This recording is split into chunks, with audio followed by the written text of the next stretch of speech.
como presidente de Nueva Economía Forum, tengo el placer de darles de nuevo la bienvenida al foro de la nueva ciudad, Smart City, que organizamos con la colaboración de Aqualogy. Hoy tenemos el honor de recibir a un antiguo amigo de nuestro foro, el señor Joan Clos, director ejecutivo de ONU Habitat y secretario general adjunto de Naciones Unidas. Le va a presentar, y queremos agradecérselo muy especialmente, el secretario general de Cooperación Internacional para el Desarrollo del Ministerio de Asuntos Exteriores, don Gonzalo Robles. La tribuna es suya.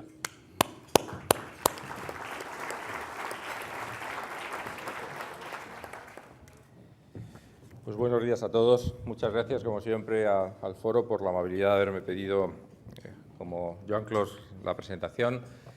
En primer lugar, pues gracias, José Luis, presidente de este prestigioso cada día más foro, y a los patrocinadores que hacen posible también este evento. En primer lugar, quisiera decirles que siempre que se nos pide presentar alguna personalidad de la trayectoria política de Joan Clos, uno hace un parón y decir, bueno, ¿cómo hago para sintetizar en muy breves minutos lo que es toda una trayectoria vital y un compromiso político y social a lo largo ya de muchos años? Siempre seguramente uno se va a quedar corto y uno no sabe si va a hacerlo bien, resaltando lo que realmente es relevante. Yo anoche, preparando estas líneas, me di cuenta que era difícil presentar a Joan Clos, porque es una larga, fructífera e importante vida al servicio público, que es quizá lo más relevante. Yo lo haré, intentar dar unas pinceladas de lo que han sido sus cargos políticos, lo que ha sido su dedicación, pero seguramente cuando uno parte de su formación académica, humanista, importante, y ve los muchos años, es decir, que se ha dedicado a la actividad del servicio público, uno tiende a adivinar que detrás de los cargos lo que hay fundamentalmente es una gran vocación, un gran deseo de servir a los demás, una gran vocación de servicio público, algo que en este momento muchas veces es complicado explicar a los ciudadanos, pero existen personas que tienen esa vocación, que es la del servicio público, la de destinar su tiempo, que podía haber sido tan brillante o más, es decir, en otras profesiones, pero lo han sido precisamente al servicio de los ciudadanos. Pero hoy, si estamos aquí reunidos, es porque nos congrega en su calidad de director de ONU Habitat. ONU Habitat, que es un programa de Naciones Unidas para los asentamientos humanos, y que él, en su calidad de director de ONU Habitat, es al mismo tiempo Undersecretary, es decir, subsecretario de Naciones Unidas, es decir, es el español que más rango tiene en este momento dentro de Naciones Unidas. Y eso es muy importante, es decir, porque es evidente que en ese equipo que rodea al secretario general, a Ban Ki-moon, ahí está Joan Clos, y de lo cual nos tenemos que sentir el conjunto de los españoles enormemente orgullosos y satisfechos de tener en tan altas responsabilidades, en la cúpula y en la cúspide de Naciones Unidas, a Joan Clos, como digo, el español que en este momento más rango tiene dentro de Naciones Unidas. ONU Habitat, como saben ustedes, es el programa de Naciones Unidas que se dedica a los objetivos del desarrollo urbano, a la habitabilidad más básica, y que trata, por lo tanto, de cumplir en esos aspectos los objetivos de desarrollo del milenio. España ha sido, desde sus comienzos, uno de los miembros activos dentro de la agencia, dentro del programa, y hemos colaborado no solo en su creación, sino en su mantenimiento, siendo un importante donante de ONU Habitat.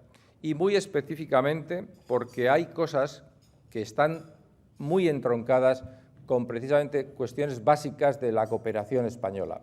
Para la cooperación española, por ejemplo, el agua y el saneamiento es uno de los temas prioritarios, porque el agua y el saneamiento es un derecho humano, como así lo contemplamos en la cooperación española, y porque el agua y el saneamiento no solamente es calidad de vida, sino que significa también salud, significa desarrollo humano, significa empoderamiento, significa trabajar también por las mujeres, que normalmente son las más sacrificadas cuando no hay acceso al agua y al saneamiento. Por lo tanto, está dentro de nuestros objetivos de la cooperación española. En coherencia con esta prioridad, precisamente también del agua, y de los objetivos de nuestra cooperación, no hace mucho tiempo, cuando ONU Habitat decidió establecer una subsede para la Asociación de Operadores del Agua, como una subsede precisamente de ONU Habitat, y lanzó un concurso público de ciudades que podían ser sede de esta nueva organización, España presentó, en un ejemplo de cooperación con otras administraciones, la candidatura de Barcelona precisamente para que fuera sede de UOPA. Lo presentamos en competición con otras ciudades y lo presentamos conjuntamente el Gobierno de la Nación, la Generalitat de Cataluña y el Ayuntamiento de Barcelona. Y ganamos porque era una buena candidatura, porque era un buen proyecto y porque se hicieron bien las cosas. Y hoy, por lo tanto, Barcelona tiene también una subsede de esta parte importante de ONU Habitat.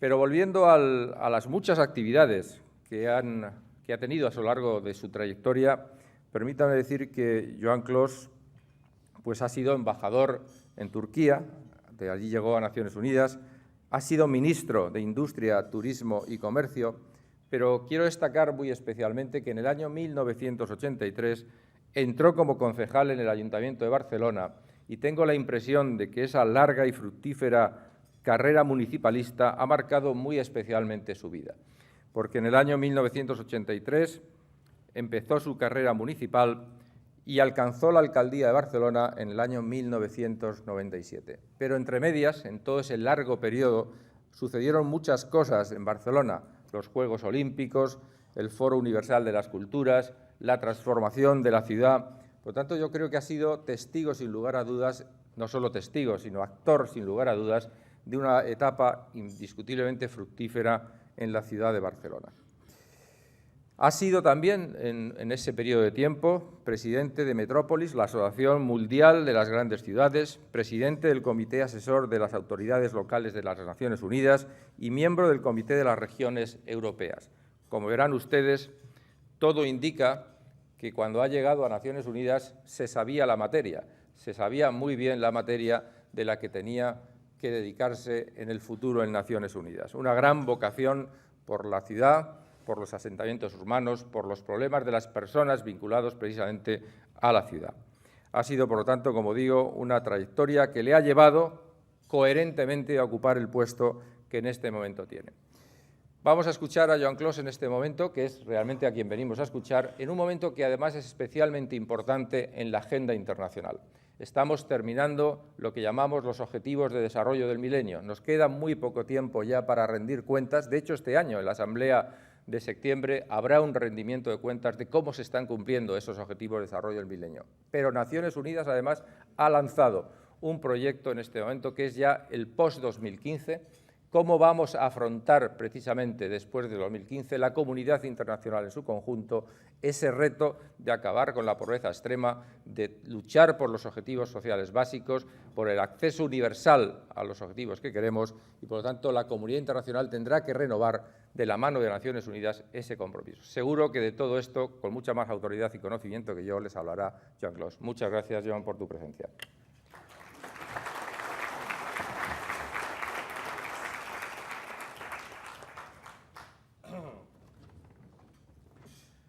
Señor presidente del Foro Nueva Economía, querido secretario de Estado, don Gonzalo Robles, estamos aquí rodeados de otro González, gracias por su presencia, también don Gonzalo Rodríguez.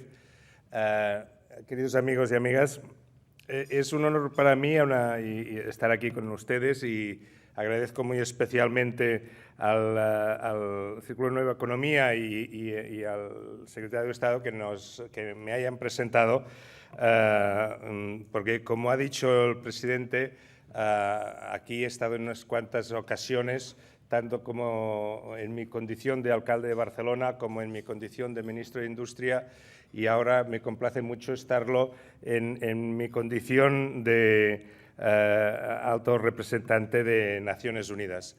UN Habitat, que es la agencia que yo dirijo, tiene una función muy específica en la familia de Naciones Unidas. Es una especie de observatorio mundial de la urbanización. De hecho, tenemos que estar vigilando qué pasa en la urbanización a través de todo el mundo y ver cómo esta urbanización afecta a los 3 pilares fundamentales de Naciones Unidas. Ustedes saben que Naciones Unidas está organizada en 3 grandes líneas de actuación. Naciones Unidas tiene como primer eje fundamental la paz, y de aquí pues viene todo el sistema del Consejo de Seguridad, el derecho a veto de los 5 y todas las intervenciones de paz, las fuerzas de interposición, etcétera. Piensen que en estos momentos Naciones Unidas tiene empleados sobre el territorio en más de 30 misiones de paz, alrededor de 110.000 cascos azules. Es un ejército dividido en muchas operaciones, pero muy importante. Esta es la fracción, digamos, o la parte de Naciones Unidas que se dedica a la paz. Luego tenemos la parte que se dedica al desarrollo humano, porque desde el principio de la creación de Naciones Unidas se vio claro que para conseguir la paz era fundamental el garantizar o buscar el desarrollo, perseguir el desarrollo. Nosotros, como programa de Naciones Unidas de urbanización, nacimos en esta sección, nacimos en la sección de desarrollo. Hay una tercera grande pilar de Naciones Unidas, que es el derechos humanos. Es todo el Consejo de Derechos Humanos, la Carta Universal de Derechos Humanos, la denuncia de cuando hay ofensas o cuando hay alguna cosa que no está en línea con los derechos humanos. Sobre todo, también ayudar a los países que han firmado la Carta de Derechos Humanos y que tienen dificultades para aplicarlos o no pueden trabajar. Como les decía, UN Habitat nació en el eje de desarrollo, pero lo que sucede es que con el tiempo UN Habitat ahora estamos ya en las tres divisiones de Naciones Unidas, porque tenemos, por ejemplo, gente muy especializada en arbitrar en derechos de tierra, derechos al suelo, que es un tema fundamental para explicar muchos conflictos humanos, para explicar las dificultades de personas desplazadas, de gente que vuelve a su origen, etcétera, y se encuentra con sus casas ocupadas, etcétera. Todo el tema de derecho de la tierra es un tema que nuestra agencia se ha convertido en el eje principal de Naciones Unidas, con un expertise que tenemos, y tenemos este derecho de tierra o esta experiencia de derecho de tierra no tan solo en el derecho romano o continental, que es el que tenemos en nuestro país, sino en todos los derechos del mundo, desde el derecho islámico, en derecho tradicionales, de tradición, ¿no? De aspectos tribales en África, etcétera. En cualquier parte del mundo, porque normalmente los conflictos están donde está la pobreza, pues allí es donde tenemos que estar con estos instrumentos. En el tema de desarrollo, pues estamos pues, en housing, básicamente, cómo construir vivienda asequible, etcétera. Y ahora estamos moviéndonos más hacia las opciones estratégicas de la urbanización. Y en el tema de derechos humanos estamos también muy activamente en todas las ofensas que se hacen o todas las violaciones que se hacen a los derechos humanos, sobre todo el derecho humano a la vivienda, que es un derecho positivo, y el derecho humano, y está reconocido, y el derecho humano a la accesibilidad al agua potable, que es también otro derecho reconocido. Pero el concepto de derechos humanos en estos momentos está en una fase de transición y de reelaboración, se está haciendo un poco más complejo en el sentido positivo de la palabra complejo. Incluye pues, el derecho a la ciudad, el derecho a los servicios urbanos, etcétera, de una forma más general. Y cuando se dan violaciones de derechos, pues nosotros intentamos intervenir para ayudar a los países y a los municipios a resolverlos. Esta visión global del planeta Tierra, de cómo está yendo la urbanización, es muy interesante porque resulta que en la urbanización están pasando 3 o 4 cosas importantes. En la urbanización en el mundo estamos en un momento pues delicado, es un momento como en muchas otras cosas, ¿no? Es un momento que está atravesando una crisis porque al fin y al cabo la urbanización es un espejo de la sociedad, ¿no? Y por tanto, si en la sociedad hay crisis, en la urbanización también.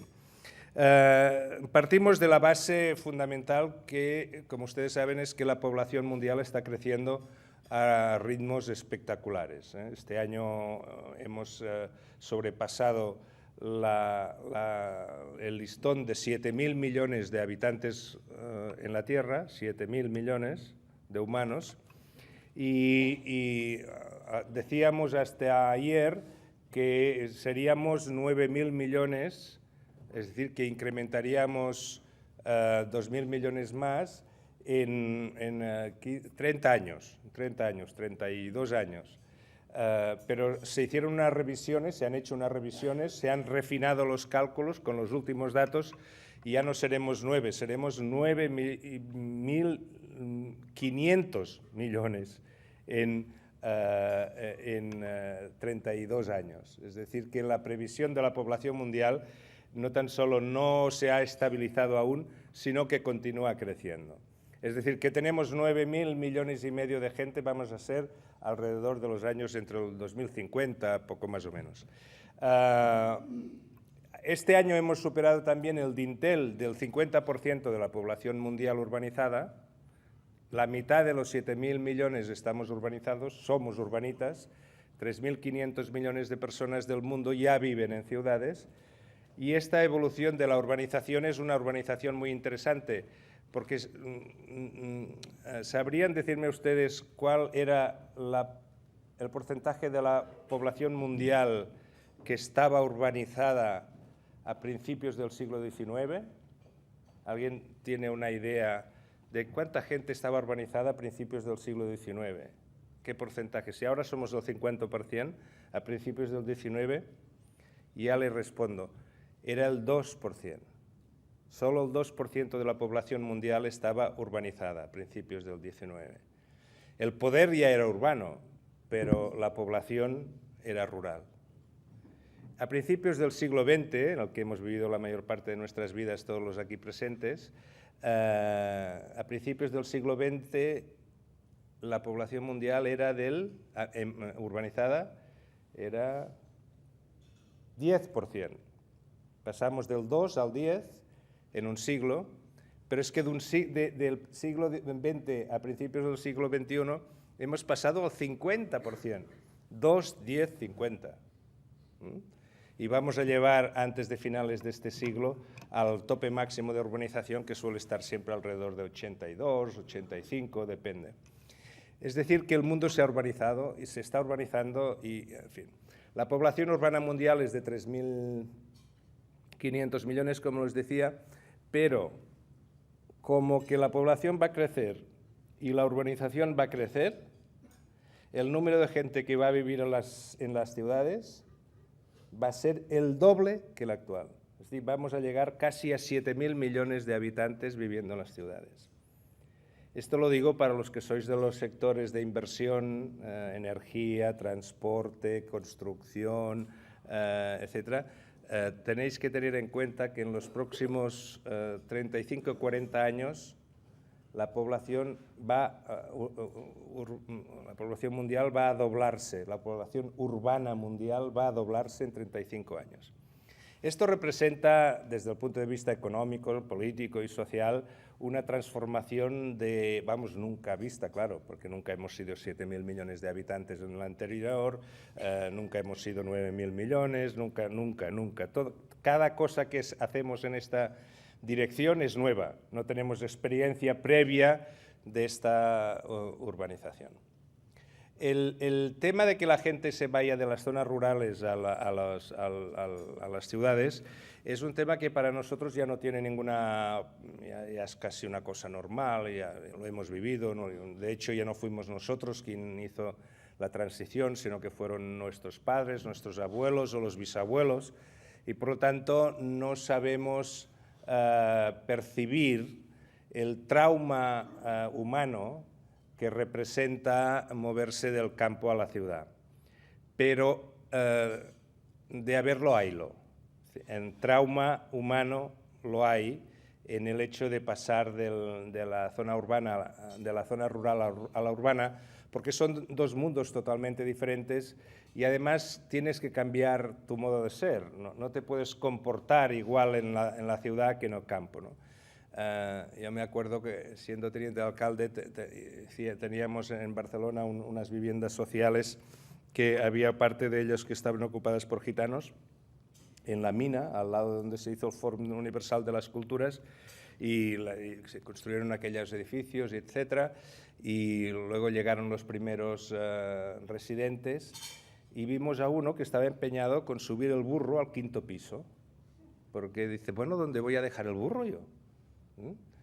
Y luego encontramos, al cabo de unas semanas, encontramos a otra familia que hacía hoguera en el replano de la escalera, porque dentro del piso no querían hacer hoguera, porque pensaban que podía ser peligroso, y en cambio había allí un rincón en el replano que estaba relativamente abierto y soplaba aire y tal, y dice, bueno, aquí sí que se puede hacer una hoguera, ¿no?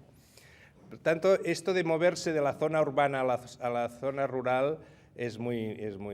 Esto lo estamos viendo, por ejemplo, en la ciudad donde ahora vivo, en Nairobi, que ves a jóvenes de 15, de 12, de 13 años que vienen del pueblo, sus familias les dejan ir porque así es un problema menos y a lo mejor le va bien y así envía unas perras a casa. Y claro, ves a estos jóvenes, tanto chicos como chicas, especialmente las chicas, que vivir una semana en un barrio de barracas del centro de Nairobi, la experiencia, lo que aprenden en aquella semana en el barrio de barracas es más de lo que han aprendido en toda su vida en su pueblo. Es decir, la cantidad de información que se ven obligados a digerir en un periodo muy corto y muy rápido para sobrevivir es inconmensurable con los ritmos de la vida rural, ¿no? Por lo tanto, la urbanización no es tan solo un problema de infraestructuras, es básicamente también un problema de cambio mental, es un trauma para las generaciones, genera nuevas culturas, etc. Y también en política, porque cuando la gente se urbaniza, la gente tiende a hablar con más gente y con más gente distinta, y pronto empiezan a nacer inquietudes políticas, ¿no?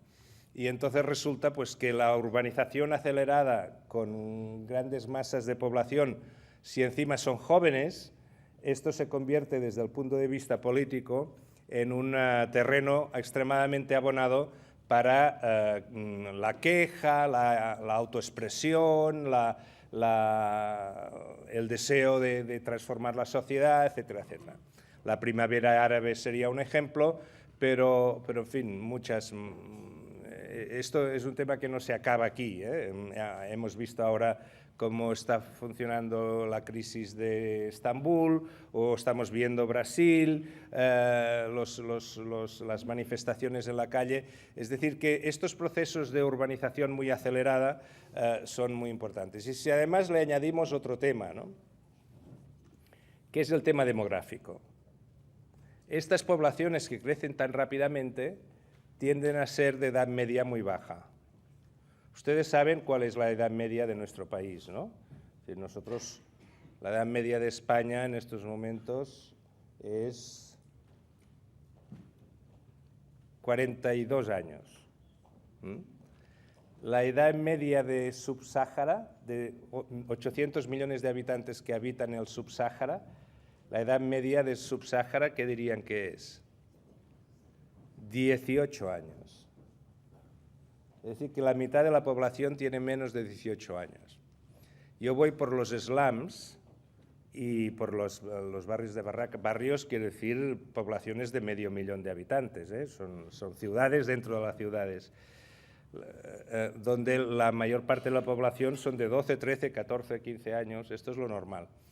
Y ves, sobre todo a los chicos, las chicas no tanto, pero a los chicos, bueno, las chicas las ves embarazadas desde los 11, 12, 13 años, depende. Lo primero es estar embarazada, ¿no? los chicos con una cara de malas pulgas. La expresión facial de los jóvenes que viven en estos entornos es una expresión, sobre todo cuando miran a un extranjero, a uno que está por allí visitando y tal, dices, realmente aquí está pasando algo y esto de alguna forma u otra tendrá que salir. Y esto es precisamente lo que quería comentar de una forma más básica. Les propongo, por lo tanto, que durante un momento salgamos de nuestros temas habituales de aquí, de Europa y de España, de nuestra crisis, etcétera, incluso del resultado de ayer de La Roja, etcétera, y tengamos una visión un poco más global que en este sentido también quizá explica algunas de las cosas que van a pasar. África va a doblar su población en menos de 20 años. Vamos a pasar de casi 1.000 millones de habitantes a 2.000 millones. La edad media de África continuará siendo bastante o muy baja. En África se está urbanizando sin industrializarse. Buena parte de Asia está industrializándose, básicamente la India y China, que es en términos de números pues más de 2.500 millones de habitantes. Por lo tanto, en este sentido, la urbanización de la India y la urbanización de la China, nosotros los consideramos como un caso de urbanización clásica, no moderna, sino clásica, en el sentido de que nosotros también nos urbanizamos con la industrialización. Venimos urbanizándonos desde el siglo XIX con la industrialización. Y en este sentido los casos de Japón primero, luego Corea, luego China y ahora India son convencionales, sociedades que se industrializan y se urbanizan. Pero el tema que es delicado, el tema que es fundamental, es lo que no es clásico, que es el resto de Asia y el resto de África, o toda África, que se está urbanizando sin industrialización. Es decir, que se está urbanizando sin empleo en las ciudades. Y tenemos desempleos de pues, el 60, el 70%. De hecho, en estos países lo que se podría considerar economía formal no va más allá del 10 o el 15% de los empleos de la población. El resto son empleos informales. Y esto hace que las rentas per cápita se mantengan a un nivel relativamente estabilizado, 1.500, 1.700 dólares por cápita, los países están relativamente bien. Y la otra cosa que está pasando con la explotación de los recursos naturales de África es que una élite de minera, digamos, para ser claro, o agraria, del sector primario, está obteniendo muchas rentas del sector primario y luego los grandes números de la población pues no tienen nada. Y a la vez crecen y a la vez son jóvenes y a la vez ven la tele, leen los periódicos y quieren participar en la distribución de la tarta. Y este es el gran tema del modelo o el gran esquema de urbanización. Entonces, y con esto voy a terminar, ¿qué ofrecemos o qué proponemos desde UN Habitat a los gobiernos nacionales y locales en este panorama? Les decimos, hombre, si ustedes no pueden industrializarse, hagamos otra cosa, intentemos urbanizar bien. Porque si miran a la historia económica de Europa y de Estados Unidos, la urbanización precedió a la industrialización. Primero fueron las ciudades antes que las industrias. Las ciudades ya existen desde el siglo X, IX, XI, XII, después del Imperio Romano, ¿no? Y el Renacimiento se hizo con las ciudades, primero las italianas y luego las europeas, y la industrialización fue una continuación de la urbanización. Es decir, que hay que romper este automatismo entre urbanización e industrialización. Es decir, se puede urbanizar bien, con cuidado, incluso antes de la industrialización. Pero para hacer esto hay que hacer unas cuantas cosas, hay que cambiar unas cuantas cosas que son difíciles de cambiar. El problema que tenemos, pero, es que el modelo de urbanización que estamos aplicando en el mundo en general, lamento comunicarles que está equivocado. Es decir, que tenemos un modelo de urbanización que ya no funciona. El modelo de urbanización que estamos fabricando a nivel mundial, que tiene mucho éxito, son las casas, los edificios, todo esto que estamos haciendo. Bueno, aquí se ha visto con la crisis, ¿no? Esta forma de hacer casas y edificios y ciudades perimetrales, todo esto es un modelo que se desarrolló a principios, bueno, a mediados del siglo pasado. Básicamente fue impulsado por el movimiento moderno, por Corbusier y toda la gente optimista de principios del siglo XX, y luego fue transformado por la Segunda Guerra Mundial.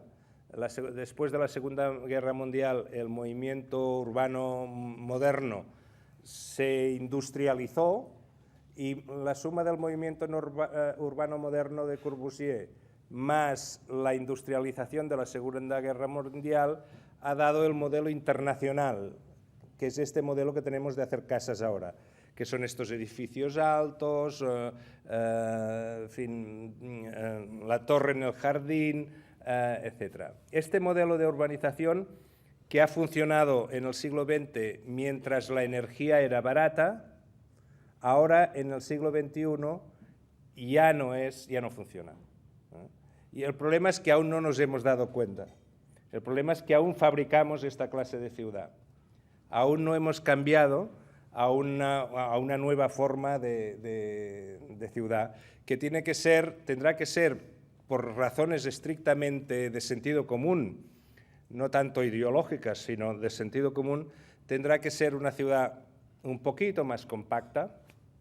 Ahora estamos urbanizando de promedio a 4.000 habitantes por kilómetro cuadrado, pero 4.000 habitantes por kilómetro cuadrado no es sostenible económicamente.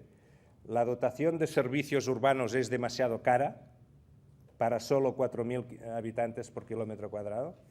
Probablemente se tendrá que ir a doblar la densidad media. Hay que volver a 8.000 habitantes por kilómetro cuadrado. Ustedes se preguntarán, bueno, ¿esto es mucho, poco o qué es? Pues mire, en la parte alta, Hong Kong, que es la ciudad más densa del mundo, de las ciudades que funcionan, quiero decir, está a 96.000 habitantes por kilómetro cuadrado. Manhattan está a 56.000 habitantes por kilómetro cuadrado. Madrid y Barcelona, en el centro, estamos a 40.000 habitantes por kilómetro cuadrado. En la periferia estamos a 2.000. En promedio, en Madrid y Barcelona debemos estar a 15.000 habitantes por kilómetro cuadrado. Por lo tanto, cuando les estoy diciendo que estamos urbanizando, haciendo casas de estas que se venden tan bien, o que se vendían tan bien, ahora ya no se venden tan bien, con anuncios, que se veía una familia jovencita con hijos rubios y una piscina, todo esto no es el modelo de urbanización que será viable en el resto del siglo XXI. Hay que cambiar de nuevo las ciudades. Y esto representa un reto muy importante, y estoy seguro que aquí hay representantes del sector privado y del negocio del real estate o inmobiliario. Habrá que hacer una transformación del business model de hacer ciudad. Y esto es una cosa que vale más ya que empecemos a ponernos en ello, porque con la crisis financiera actual ya no volveremos al modelo de urbanización que hemos tenido hasta ahora. El modelo de urbanización, que les digo que se llama internacional muy bien, por cierto, que se llame así, porque en todas partes es igual. Estaba yo un día en Delhi, en la capital de la India, y fui a visitar unas obras que me querían enseñar con un metro ligero y todo esto. a la periferia de Delhi, y bueno, allí unos edificios pues, de estos internacionales, como en todas partes. Y al día siguiente, o a los 2 días, llegué a México ciudad. Desde Delhi me fui a México ciudad. A México ciudad también me llevaron a una periferia cercana a enseñarme otro proyecto. Hice las fotos de los 2 proyectos y hoy no puedo pasar fotos, pero los días que puedo pasar fotos los pongo y les pido al público si puede distinguir dónde está Delhi y dónde está México. Y la gente no puede distinguir. Esta pérdida del carácter, esta pérdida de la función social de la arquitectura y de la ciudad es terrorífico. Esto es un desastre, es decir, que es una pérdida de información extraordinaria, ¿no? Esto es muy preocupante. Y por lo tanto, este futuro de la ciudad internacional que hemos construido después de la Segunda Guerra Mundial hasta ahora va a terminar, tiene que terminar, porque no es sostenible económicamente, pero además como que no es especialmente interesante desde el punto de vista cultural y social, yo creo que además va a desaparecer para bien, Y al menos esto es lo que espero. Evidentemente aquí hay muchos retos, resolver todos estos temas es complicadísimo, no pretendo dar soluciones a esto, pero sí que al menos quería ponerles sobre su perspectiva inmediata unas cuantas ideas fundamentales sobre el inmediato futuro de la urbanización en el planeta Tierra. La urbanización va a continuar creciendo a ritmos nunca vistos. La demanda de inversiones va a continuar creciendo a ritmos nunca vistos. El modelo de urbanización tiene que cambiar y hay unos riesgos políticos, sociales, económicos, por el desbalance o el imbalance, como se llame en el castellano, seguro que hay mejores maneras de decirlo, la disintonía entre las diferentes realidades demográficas. Países desarrollados que envejecen, incluido en esto evidentemente Japón, que quizás sea el primer país donde tengamos que ver un nuevo cambio que ni el propio Japón es capaz en estos momentos de diseñar, junto con otras inmensas realidades urbanas donde lo que hay es inmensas masas de jóvenes esperando un futuro mejor. Muchas gracias.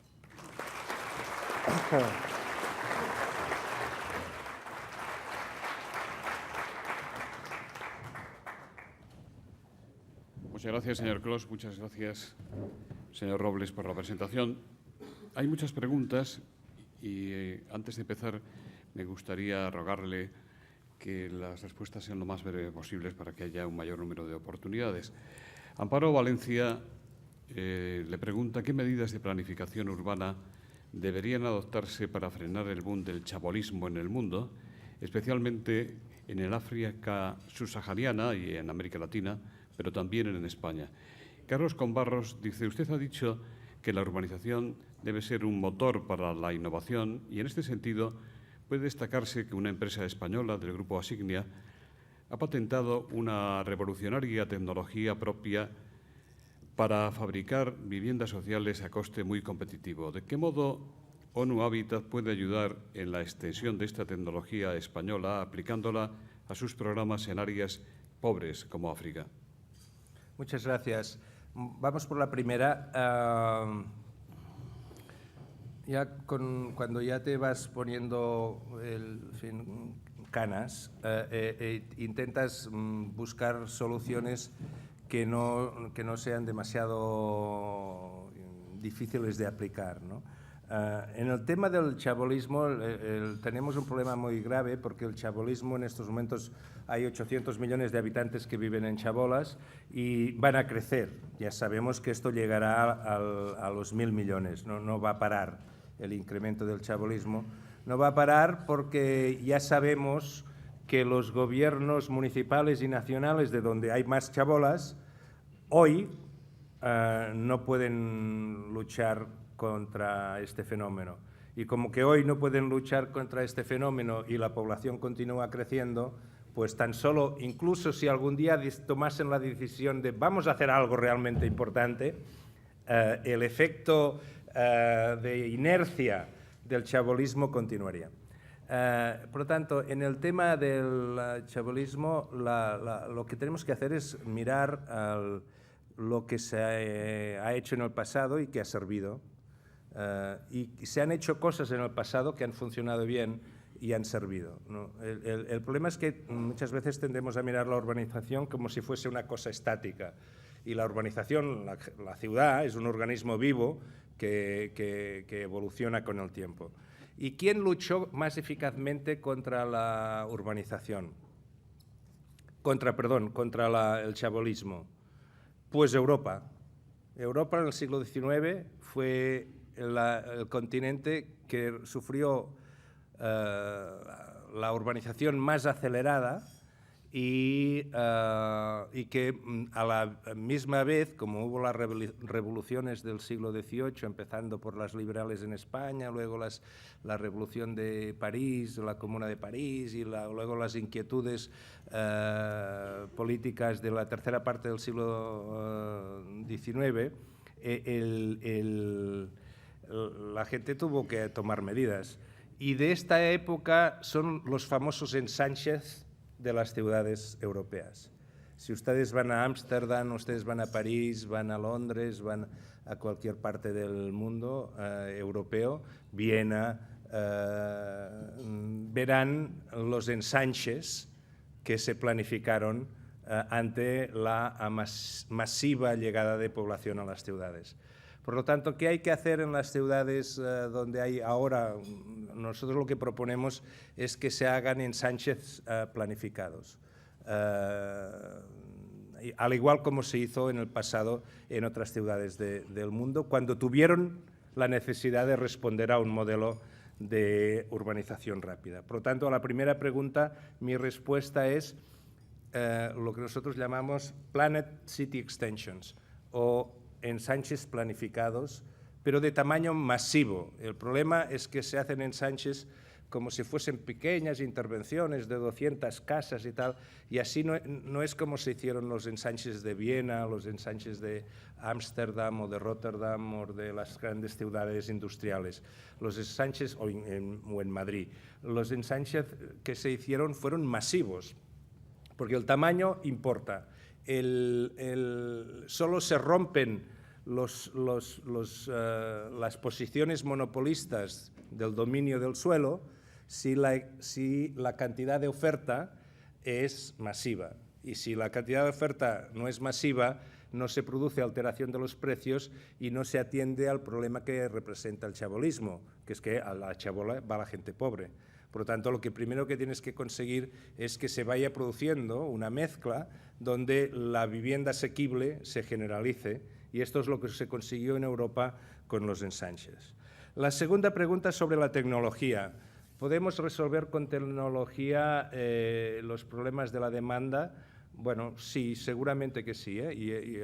Yo soy pro-tecnológico y en África ahora están todos enamorados del teléfono móvil, porque el teléfono móvil es lo que ha permitido un salto mortal desde el cual han pasado al no teléfono al teléfono sin tener que haber pasado por el teléfono fijo, ¿eh? El leapfrog, el salto de la rana, que ha hecho que pues, se pase se salten tecnologías intermedias.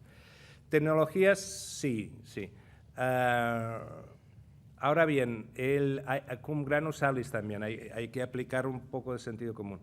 Si el problema que tienen estas sociedades es que no tienen empleo, para mí el primer problema que tienen, como riesgo político y económico y por lo tanto riesgo incluso para la paz, es que allí no hay empleo. La gente, tú los ves andando para arriba y para abajo, hacen gestiones, llevan documentos para su primo, luego el otro baja un mueble. Estamos en la base del comercio muy básico, ¿no? Entonces, el problema es que la inversión, incluso en la de vivienda, no es no es solo que sirva para hacer viviendas, es que haciendo viviendas debería estar entrenando a la gente a aprender a vivir de otra manera, ¿sí? Por lo tanto, debería generar empleo. Y esto es un tema que hay que ver, es decir, siempre estamos buscando a ver qué nuevas tecnologías se pueden aplicar que a la vez sirvan para generar empleo en estas comunidades, porque es que si no, estamos resolviendo problemas, estamos construyendo infraestructura, pero la gente vive aún en sus mismos esquemas casi de connotación rural, ¿no? Y entonces estas intervenciones no tienen este efecto multiplicador, pero no en el sector del multiplicador del PIB, sino en el sector de multiplicador social, ¿no? Es decir, que genere unas nuevas condiciones en la población. Por lo tanto, yo tecnología sí, pero miren a ver si en estas tecnologías además podemos emplear a gente local, ¿eh? Porque muchas de las veces las tecnologías lo que hacen es que evitan empleo, porque son tecnologías occidentales, que como que aquí la mano de obra es cara, pues hacemos tecnologías para disminuir el factor de coste laboral. Pero allí es al revés, si allí lo que es barato es la mano de obra barata. Es decir, que allí la tecnología y la innovación es, y además la contribución realmente social al desarrollo es dar trabajo. Ahora estamos intentando pues hacer tecnologías asequibles para estos países, pero ya de cierta complejidad, no empezando por las cosas absolutamente básicas, sino ya por cosas intermedias. Por lo tanto, sí a la tecnología, pero con una exigencia, y es que debería generar puestos de trabajo local. Muchas gracias. Enrique Astigarraga le pregunta si se confirma que en septiembre comenzará a funcionar en Barcelona la Oficina Mundial del Programa de Perfiles de Ciudades Resilientes de ONU Habitat. Por otro lado, también le pregunta cómo van a aprovecharse las experiencias innovadoras de Barcelona en la gestión de la canalización del agua, del alcantarillado, para ayudar a ciudades y gobiernos sin recursos económicos a encontrar soluciones que les permitirán soportar y recuperar la normalidad en desastres como terremotos e inundaciones, los más comunes en el siglo XXI. ¿Y con qué recursos contarán esas oficinas? ¿Será a costa de reducir las capacidades de la Oficina de Madrid? Gracias por la pregunta.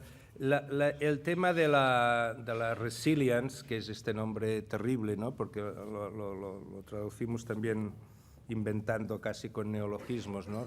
Resiliencia. Bueno, es un concepto que viene a decir que las ciudades en cualquier nivel de desarrollo deberían, en la medida de lo posible, diseñarse de manera tal que si tienen un desastre, que sea cualquiera, su capacidad de reaccionar sea rápida, es decir, que de recuperar la normalidad se recupere es como un junco, ¿no? Un junco que tiene se puede torcer con una avenida de agua, pero el junco rápidamente se recupera y vuelve a funcionar, ¿no? Este concepto de la capacidad de respuesta rápida puede intentar diseñarse en el tejido urbano, y esto es muy favorable, claro, porque ante una desgracia se disminuyen de una forma exponencial el número de víctimas, ¿eh? Se reduce el efecto negativo del desastre de una forma espectacular. Uno de los temas principales de los desastres urbanos a nivel mundial son las inundaciones. Es decir, la mayor parte de las ciudades que se urbanizan sin plan urbano se urbanizan sin alcantarillado que pueda recoger las aguas de lluvia. De hecho, las aguas de lluvia van por la calle. A veces se hacen unas zanjas al lado de los caminos que son horrorosas porque luego no tienes acera. Y además, si vas con la bicicleta o te empujan, te caes en la zanja, ¿no? Es decir, que es un diseño bastante primitivo y poco funcional, ¿no? De hecho, en todas las ciudades subsaharianas, en su conjunto, no hay ni una sola que pueda decirse que tiene un plan de alcantarillado terminado o bien hecho. Y allí viven ya 1.000 millones de personas.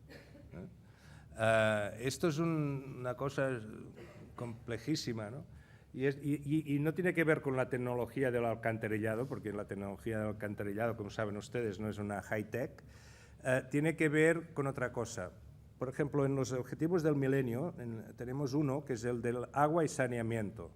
Es un objetivo del milenio, de estos que hay 10, y dice que en el año 2015 tenemos que tener no sé qué porcentaje del mundo con agua potable y tenemos que tener no sé qué porcentaje del mundo con alcantarillas sanitarias, es decir, con evacuaciones de aguas sucias. Es curioso que este objetivo, en la primera parte, el de aguas potables, se ha cumplido perfectamente. Es uno de los mayores éxitos de los objetivos del milenio. Y en cambio, en la parte del alcantarillado de aguas sucias, es el peor de los objetivos, es el que se ha conseguido menos. Y nos han preguntado a nosotros que estudiásemos por qué. ¿Por qué ha ido tan bien para el agua potable y por qué ha ido tan mal para el alcantarillado de aguas negras? Y la razón que hemos descubierto después de estudiarlo a nivel del mundo es que para el agua potable tenemos un business model. Para el agua potable en el mundo se ha constituido ya un business model que es el business model del operador de agua, de la empresa de proveedora de agua limpia, que es un negocio que funciona con que hay una empresa que prepara el agua, la limpia más o menos, la distribuye, cobra un recibo y con este recibo mantiene el sistema. Y estos son lo que en Barcelona es la Asociación de Water Operators. Pero en cambio, para las alcantarillas no hay un business model. No tenemos un business model que funcione. Alguien que haga la inversión, que cobre algo de alguien, que mantenga el sistema y que retorne los créditos. Este business model en la alcantarilla no funciona. Y en el caso del drenaje de la alcantarilla para aguas de lluvia tampoco funciona. Es decir, que la población en general, incluso en los países más pobres, está dispuesto a pagar un recibo por el agua limpia, pero nadie está dispuesto a pagar un recibo por la alcantarilla ni por el drenaje. Y por eso no hay drenaje.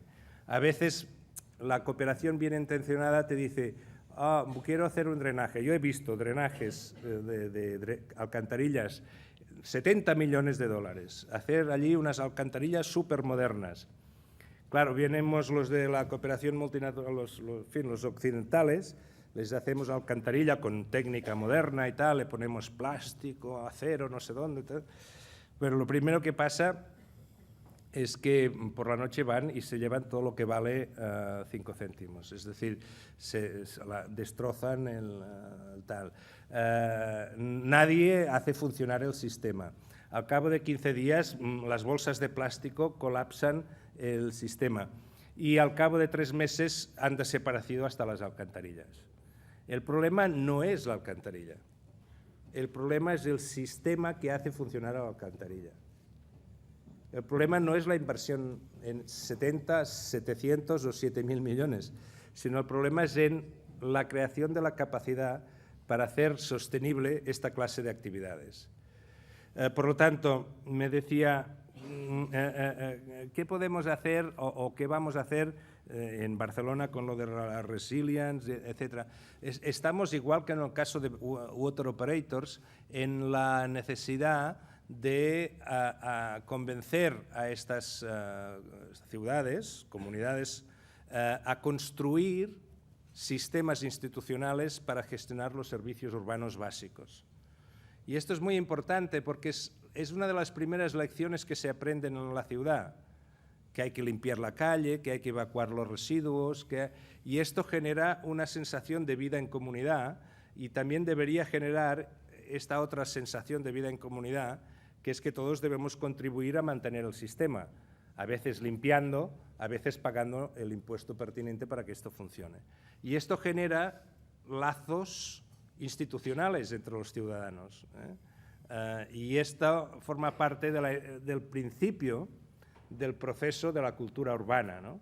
Tanto el conseguir alcantarillado o pavimentado o iluminación o cualquiera de estos servicios, además de ser los servicios, es una forma también de crear instituciones prácticas que la gente comprende, que luego más tarde son extrapolables a otras cosas de la realidad humana. Sí, gracias. Georgina Guerrero, de ADENA, le pregunta cómo se concilian los intereses mundiales de la ONU con los intereses de cada gobierno. Por ejemplo, el Comité de Patrimonio de la Humanidad de la UNESCO recomienda paralizar las obras del dragado del Guadalquivir por su impacto medioambiental en Doñana, mientras que el Gobierno de España insiste en que se hagan esas obras. Estamos en el complejo mundo del multilateralismo, ¿no? Naciones Unidas es un sistema de asamblea general, es decir, todos los países del mundo, casi todos, están allí voluntariamente. Ahora tenemos, me parece que son 193 o 194 países en la Asamblea General.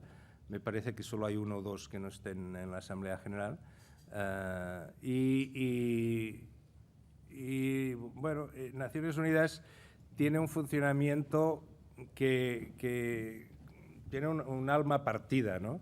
En algunas cosas tenemos unos éxitos espectaculares.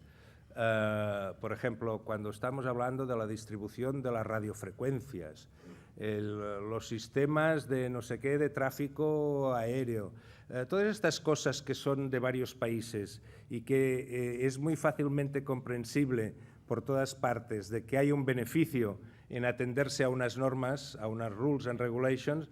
En esto Naciones Unidas va perfectamente, ¿no? En los códigos postales, en todas estas cosas que hacen que el mundo funcione ya como el mundo, como si fuese un solo mundo, como de hecho es, ¿no? Esto está en la parte, digamos, más operativa de las cosas más comprensibles y más intuitivas.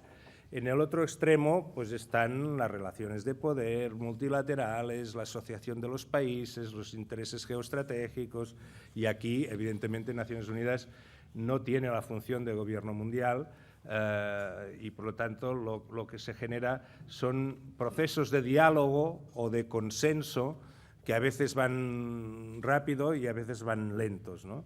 En el caso, por ejemplo, de los fluorocarburos que producían el agujero del ozono, pues por no sé por qué, pero por casualidad, creo yo, funcionó, no por casualidad, pero por evidencia y porque había tecnología, etcétera, funcionó bien y en pocos años se ha resuelto el problema de la capa de ozono en los polos, ¿no?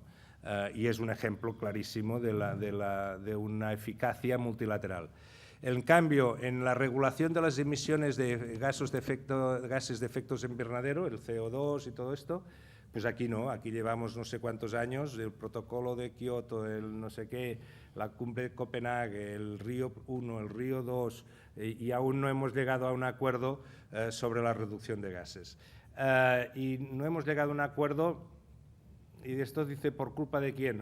Pues por culpa de todos. Aquí si no ha habido un acuerdo, no hay nadie más. Aquí en el planeta Tierra estamos todos los que estamos y no hay más que nosotros, ¿no? Por tanto, si no nos ponemos de acuerdo nosotros, no podemos echarle la culpa a un tercero.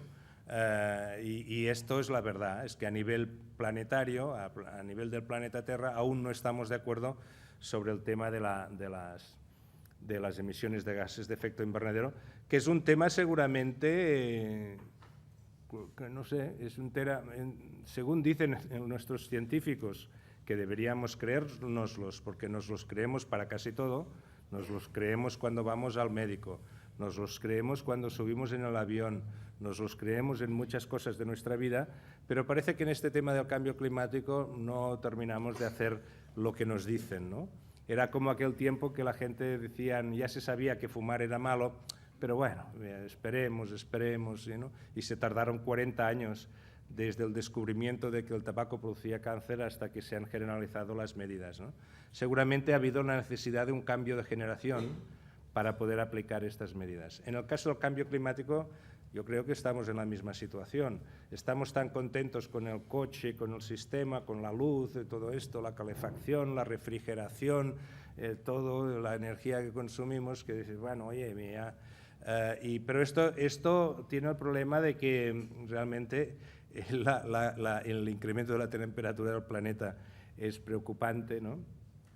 Estuve en Nueva York el día de la tormenta esta Sandy y quise quedarme en mi habitación. Estaba en un hotel en el piso 37 y era de los últimos pisos del edificio, y es fantástico porque cuando soplaba el viento el piso de arriba se movía. Tanto es así que no podía estar de pie. Tenía la tele funcionaba, etc. Me senté en la cama a ver la tormenta, pero yo estaba dentro de la tormenta, en fin, toda una experiencia. Nueva York se inundó y la mitad de Manhattan estuvo sin luz durante 3 semanas. ¿Saben lo que es que la mitad de la luz de Manhattan no funcione durante 3 semanas? Los efectos económicos que esto tuvo. En fin, es decir, que el cambio climático parece que va en serio, ¿no? Pero bueno, la adaptación de esto, pues no hay muchos poderes interpuestos, muchas relaciones, y no se ha llegado al momento aún del acuerdo. Desconozco el caso del concreto, el de Doñana, pero bueno, esto forma parte de esta falta de un acuerdo total aún a nivel internacional de tomar políticas contundentes. Seguramente tendremos que esperar a que este consenso se forme.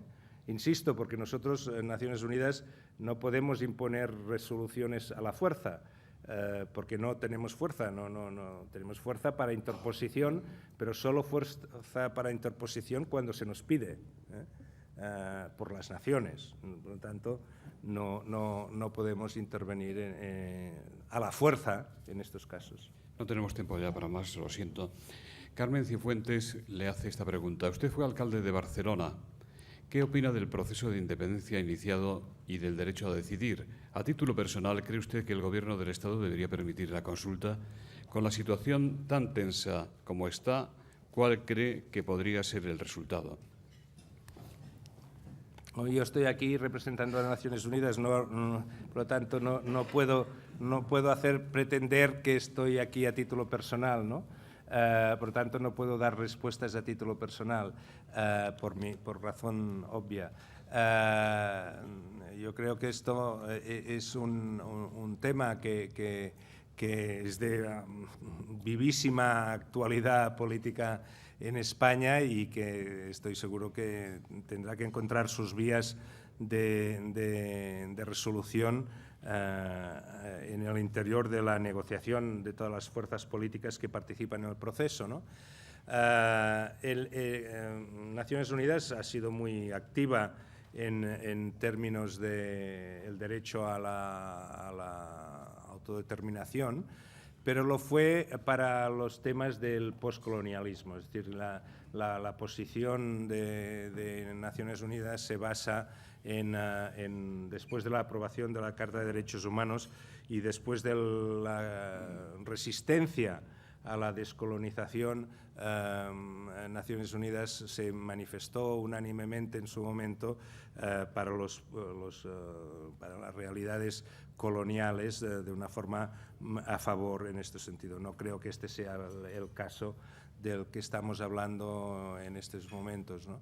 Yo sé que es un tema complicadísimo, que es un tema que tiene raíces que vienen de atrás. Yo creo que la única solución es la transparencia y el diálogo. Yo creo que es bueno que se tenga información y que se hablen de los temas de verdad, que afloren estos temas y que a través del debate democrático y con todas las el debido respeto a los procedimientos se pueda resolver este tema. No, en contra de lo que algunas veces da la sensación, no creo que sea un tema irresoluble. Yo creo que que es un tema resoluble y que pues, se pueden llegar a acuerdos, pero tiene que haber una voluntad de diálogo por ambas partes.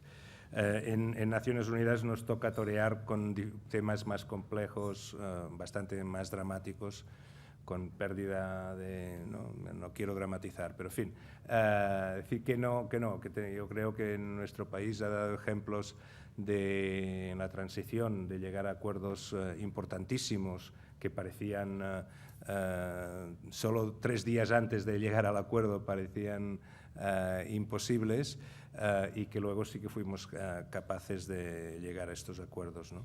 Pero para llegar a estos acuerdos yo creo, y ahora ya que me preguntaba como exalcalde, yo creo que la información tiene que ser más transparente, tiene que haber más números y todo el mundo los tiene que conocer y comprender. Y entonces yo estoy seguro que se facilitará muchísimo el debate. Gracias. Cierra el acto don Gonzalo Rodríguez, director de Aqualogy, la empresa que hace posible Smart City Foro de la Nueva Ciudad. Buenos días a todos, especialmente a don Joan Clos, director ejecutivo de ONU Habitat, a don Gonzalo Robles, secretario de Estado de Cooperación, y a don José Luis Rodríguez, presidente de Nueva Economía Forum.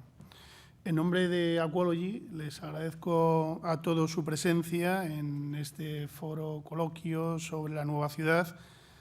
Confiamos en que haya sido de su interés y, bueno, entiendo que nos ha permitido conocer mejor las ideas y también las líneas de actuación de ONU Habitat, fundamentalmente en temas de urbanización y de derechos humanos dimanados de la condición de ciudadanos. Por otra parte, agradecemos a Nueva Economía Forum la invitación para participar en estos eventos que sin duda fomentan el diálogo político, social y económico y, en definitiva, nos permiten compartir experiencias y conocimiento. Muchas gracias a todos por su presencia.